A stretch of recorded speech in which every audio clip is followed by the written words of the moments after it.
నమస్కారం. ఎలా ఉన్నారు? నేనైతే బ్రహ్మాండంగా ఉన్నా.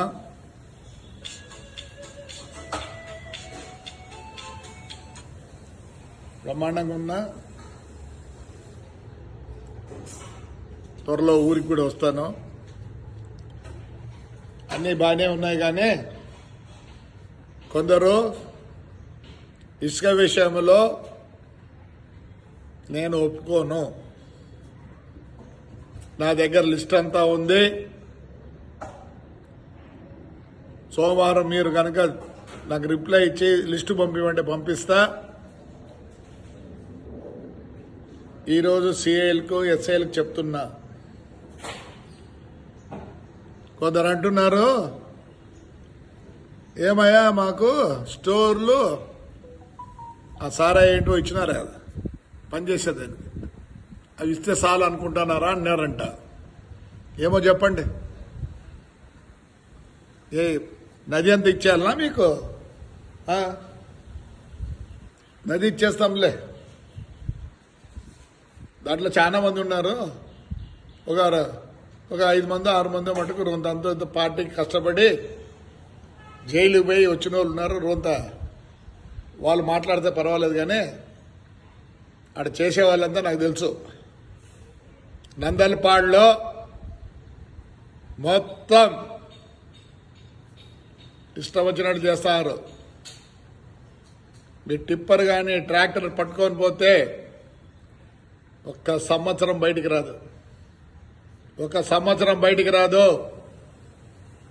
నేను అందరికి చెప్తున్నా, టిప్పర్లు ట్రాక్టర్లు బాడికి వేద్దండి, ఇసుకేకో నష్టపోతారు. నాకు తెలిసి ఏం చేయాలనో ఏం చేయకూడదో నాతో కష్టపడిన వాళ్ళకి 100% చేస్తా. 100%. ఎస్పెషల్లీ మా కౌన్సిలర్ మటుకు వదిలేదు. వాళ్ళని నాతో పాటే ఉంటారు. రైట్, చేయాలా, కంపల్సరీ. నేను నా కౌన్సిలర్లకు చేయాలా. నాకు వదిలిపెట్టండి. ఇసుక విషయంలో నేను ఊరుకోను.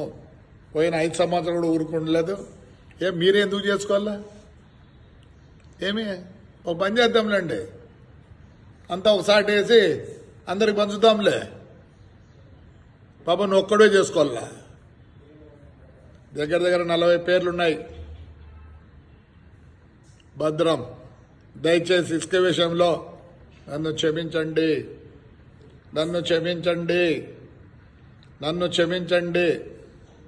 5 ఏళ్ళు నాతో ఉన్నారు, కష్టపడ్డారు.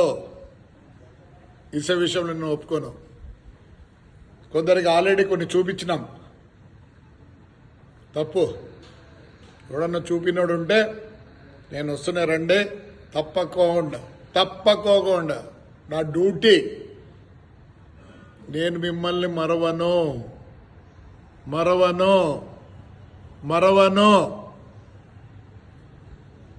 మీ వల్లే నేను ఆడ నిలబడగలిగిన.